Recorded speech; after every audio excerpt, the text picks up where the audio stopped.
What's going on, everybody? My name is Paul. Thank you for joining me here at All In today. So, Halloween's finally here.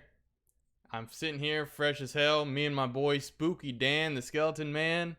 He's all dressed up. His time is come. Like, it is his season. But for him, it's Halloween all year long. So actually, now that Halloween's done, it's like a teacher at the end of school. We've had our homework. I know that you guys have been keeping up with it. We're all going to get out of here with good grades, and he's taught you everything he can. He's hanging out right now because he is drunk off his ass at the moment, so I'm trying not to be too loud to, continue to give him a headache, but he's got a couple ibuprofen, so I think he can chill up there the whole time, though I do think he's probably just going to fall off, and he has bent the hell out of my hat. It took him so many attempts just to get on the back of this chair that every time he fell, the wicker on my hat just, look at it, look at that thing. He has completely destroyed it. Anyways, so but yeah, and also it is Halloween. It's Halloween day right now, so I've actually got this cool Halloween shirt. You can see everything is reversed on here, but you actually see Laurie Strode right here wielding the knife, and there's Michael Myers and your jack-o'-lanterns, and just really into the Halloween season. This is about as far as I'm gonna dress up. I love Halloween. It's my season, it's my time of the year, but I don't really dress up for Halloween. I don't know why. It's just, I think my face is scary enough to where I don't really have to dress up. Also, I got my hair cut, so, I kept complaining about it, finally went and got it cut. Feels great, too. I mean, just in time. Now that summer's over, I should have done it all summer when my hair was all shaggy and it was just like a sweat mop on top of my head, but no better time than the present. But yeah, so like I said, today is Halloween. I know it's weird that this didn't go up on Monday like all the other ones, but I wanted this one to be on Halloween. I didn't want to do 2 in a week, just pile too much stuff on you. Think of it like, the last day of school. This is the day where it's here to be fun. I think that, you got enough spooky content that, the important things for this year is kind of out of the way. So what should you do on Halloween? So, of course, I mean, the best thing to probably do is if you have kids, go out and get some candy with them, enjoy them. I'd love to see, some pictures in the Discord or something of you guys. If you have children, like I said, just what costumes you got them and stuff like that. What did you dress up? Did you dress up as a family? Everybody loves to see that shit. Like that is one of the best parts of Halloween, is actually getting out there and spending time with friends and family. It's not all about, you don't have to be like me. It's not all about just being stuck inside your house watching scary movies all the time with your curtains drawn and your Halloween lights everywhere. You know what? But that no regrets or anything like that. I do wish that I haven't even gone to a haunted house or anything this year, man. I really let this one get away from me. Anyways, so I think that for today, since I know everybody has to work, it's a Thursday, but I think there's still time to really enjoy at least 1 or 2 more Halloween movies. You go out, you get your candy, you go out to your parties or whatever, or you already did your Halloween parties last weekend. I think that we can round out this Halloween with a good movie. Maybe, maybe a good movie or 2, just according to how much time you have. So that's kind of what I'm just going to focus on today, is just a good movie or 2. And I think these movies, and I'm also going to talk about a book as well, but everything I'm going to be talking about is well known. But this is something that I want to kind of be doing, every year, like I said before, because I love Halloween so much. So I figure for the first year, we kind of have to kick off with the important parts, what everybody comes to. And so the first movie we're actually going to talk about is Halloween. I know, very inspired. But I think a lot of people know about Halloween, but haven't actually seen it because it's kind of an old movie as of yet. At this point, because the first movie came out in what was it, the 1970s? I'm actually gonna check real quick just to make sure I'm correct, but I believe it was actually the late 70s that Halloween came out. And it's, yeah, 1978. It's of course one of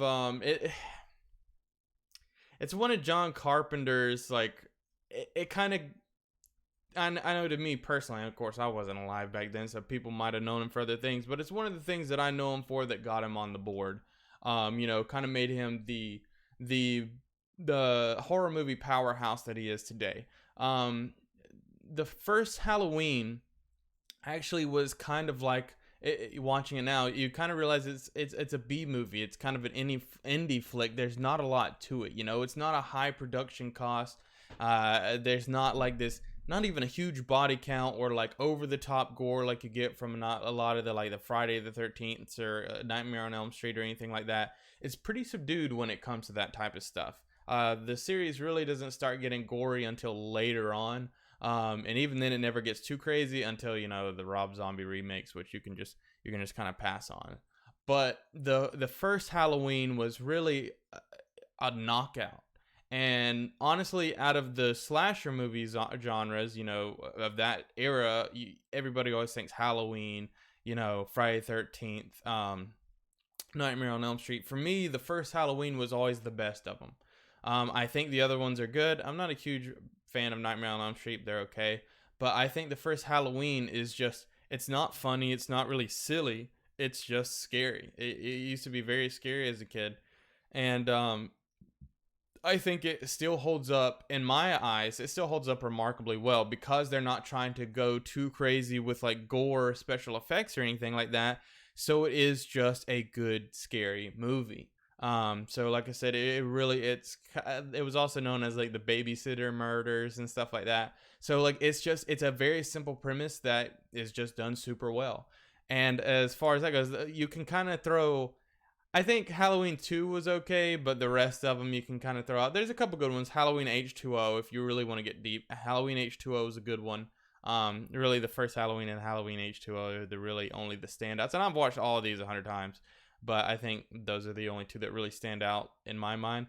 Besides the new one that came out last year, I believe it came out. Yeah, it came out last year. That one is the actual sequel to the first Halloween. Take all the stuff that you learn in the other Halloween movies, Laurie Strode being Michael Myers' sister and stuff like that. It's not that, all that's thrown out the window.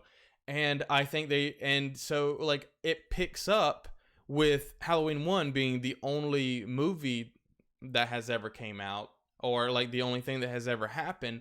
And so it is very good about, Laurie Strode, the stuff that she went through in the first movie, she is now having to deal with as an adult, like, well, as a grandmother at this point, because, she's older at this, at this stage. I think her granddaughter's in like high school or something like that. So she has spent her life as a prepper and kind of raised her daughter to be ready for when Michael Myers breaks out. Even though Michael Myers is, is kind of really old at this point, he's still very much a threat. And it's so well done. I honestly didn't have a lot of hope for this movie, but it's a ton of fun. And it definitely feels like it, it fits in this era, because the first one, didn't have a lot going on. This one definitely ramps up the gore. So if you're a gore hound, the new Halloween is going to do you right. There is one scene where he turns this, spoiler alert, I guess. I'm not going to tell you who he does it to. I'm just talking about a creative kill that he did, where he turns this one person's head into a jack-o'-lantern. He cuts the head off, scoops out all the goopy insides, eyeballs, sticks a flashlight up it, so it's this really messed up like jack-o'-lantern. And so like it just feels like, that sounds funny, but it's not. It does it in a way, I feel like it's very adult. It's a very adult horror movie, but also has moments of reprieve. So it's not so nasty and grungy like the Rob Zombie, Halloween movies, where it's all just dark and gritty for no reason and just gore everywhere. I think this movie finds the perfect balance, and if you have time, I definitely recommend watching Halloween you know, the original from 1978, and then immediately watching the new Halloween right after. I think you'll get a lot out of it. I know that's something that I plan on doing, because they are both just some of my favorite movies. So, and again, I got the shirt for the occasion, baby. Probably gonna wear this shirt while I'm watching them. But so moving on to the next thing, what were the kind of final piece of our Halloween homework, maybe some light summer reading is, and this is another thing I know everybody knows about. Everybody knows about it, but maybe not everybody has read it. Though if you're in my age group, you probably have. Just because, you know, if you love scary stuff, you didn't really get away from it. Scary stories to tell in the dark. I know there's scary stories to tell in the dark, more scary stories to tell in the dark. There's 3 of them, and they're all really good. I actually just bought a collection of, you know, that is all 3 books. But the good thing about these collections is you can read the first book right now. You know, you can find it pretty much anywhere. Well, actually, you can read it. You can go on YouTube. And there is people who put out like audio versions of the book where they read the book, and it's very well done. I actually recommend that a lot because some of the scary stories tell the dark, there's actually songs in the book. And so the people who do the YouTube videos, I'll actually find the one that I like the most and link it. I can't remember off the top of my head who did it, but I will leave a link down below. Because it really, hearing the music and stuff that goes along with it is a big deal because of the movie that came out this year, Scary Stories to Tell in the Dark. I know that some people had their issues with the movie, but I actually really, really enjoyed it. As a huge fan of the books, of course, it's not going to be exactly the same because the books are just like a bunch of scary stories all kind of together. There's no overarching story, so they put this where like there's an overarching story for these, you know, these short stories, and I think that's really cool how they tied everything together, and they kept it kind of light, you know, because this is like a tween type book, you know, nothing too crazy. And so it's a PG-13 horror movie, which I've mentioned before. I don't like PG-13 horror movies normally. I think they're very childish, or just, you know, they pull too many punches. But I think this is one that does it right. The violence that's in it feels visceral. The stuff that happens, it's got some pretty spooky parts in it. I feel that the monster design is just fantastic. They really brought these monsters from the book to life, and like Scary Stories to Tell in the Dark, the book has very striking visuals because there are pictures in the book along with the stories, and those really, you know, stick with people. Those drawings are so well known that they actually redid the books with new artwork, and people absolutely hate it. So they brought back the old artwork that was just done so incredibly well, and that's the artwork that they actually went forward with the movie, which I'm so happy for because I thought they'd try to put their own spin on it, which they kind of do, I guess. Or they would go off of the new stuff that just looked terrible. It looked horrible. And luckily they didn't. They really brought those old books to life, and that was just, for me, somebody who's a big fan of Scary Stories to Tell in the Dark, that was a huge thing for me. And I very much look forward to them turning the other 2 books into movies as well, you know. So I don't want to hype that movie up too much, but if you like those stories, I really do think that you'll enjoy it, especially if you grew up reading them like I did. I think you'll really love seeing those be brought to life, because they did a fantastic job. Guillermo del Toro has his name on it. I know he's not the one who actually made it, but he's one of the, I believe, producers and stuff like that, and writers. I think he might have even helped a little bit with the monster design. Don't quote me on that, but I know it had his name plastered all over it. And Guillermo del Toro is just one of my he's one of my all-time favorite directors. I think he's just fantastic, and pretty much everything he's put his name on, I've at least liked. There's been some that, okay, it could have been done better. Now, everything he's done personally, I love, but, you know, for the most part, I think he has a really good track record. So, but yeah, if you haven't seen Scary Stories to Tell in the Dark yet, like I said, it did just come out in theaters over the summer. You drunk bastard.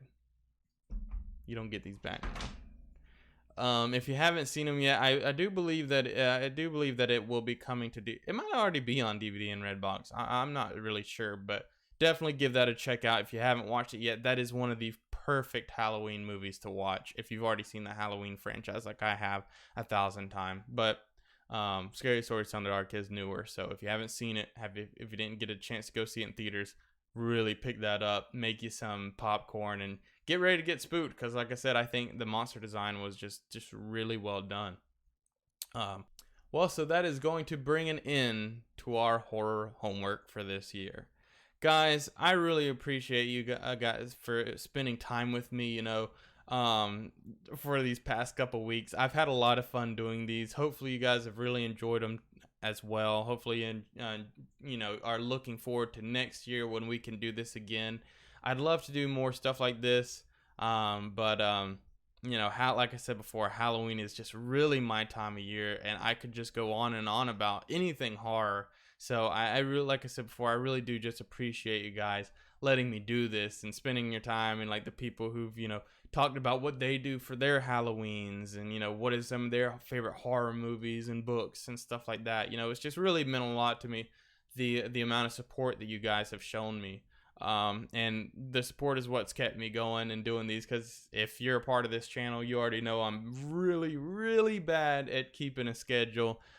So you guys have really helped me to keep things on track, because of the amount of love that I've received with this. So again, guys, just thank you so much. I do want to talk about real quick something that's coming up this weekend. Again, today is October 31st. So on November 2nd, I am going to be doing a live stream over on Twitch for 24 hours straight. That's actually pretty scary. I'm going to be doing a 24-hour live stream for something called Extra Life. If you are fluent on YouTube and Twitch and stuff like that, you probably already know what Extra Life is. But if you don't, Extra Life is a charity event that, all kinds of streamers and YouTubers and all that stuff do to raise money for the Children's Miracle Network. And I hope I'm getting that right. I know specifically where the money, because for the person doing it, you can choose where your money goes. Mine goes to the Shands Hospital in Gainesville, Florida. The Shands Children Hospital in Gainesville, Florida. It is a hospital that is near and dear to my heart and my family's heart for personal reasons. They're just a fantastic hospital, and I love doing what I can to raise money for them. So I try to do this every year, and so it would just mean so much to me if you guys could come out and show some support, even if you just don't have anything to donate. Just you donating your time and words of encouragement to keep me going for that 24 hours, that would mean a lot to me. But of course, if you have any, even like $1 or anything like that, I'll have a link on my Twitch that will, take you to my donations page. And there is, there's actually incentives there for, in the, $1, $5, $10, and $20 tiers, incentives of, for donations and stuff like that. But, yeah, so like I said, that's going to be on Saturday, November 2nd, and I'm starting at 9 a.m. and I'll be going to 8 p.m. Sunday. I'm sorry, 9 a.m. Saturday to 8 a.m. Sunday. The reason it ends at 8 a.m. instead of 9 a.m. is because you got to remember time rolls back, so 24 hours is actually at 8 a.m. Unless we reach our goal. I did decide that if we did reach our goal, which is $100, if we can reach that, then I am going to go for the full 9 a.m. to 9 a.m., the full 25 hours if we can reach our goal before the end. And of course, I'll link my Twitch down below, and I'll link to that page, to the Extra Life page as well.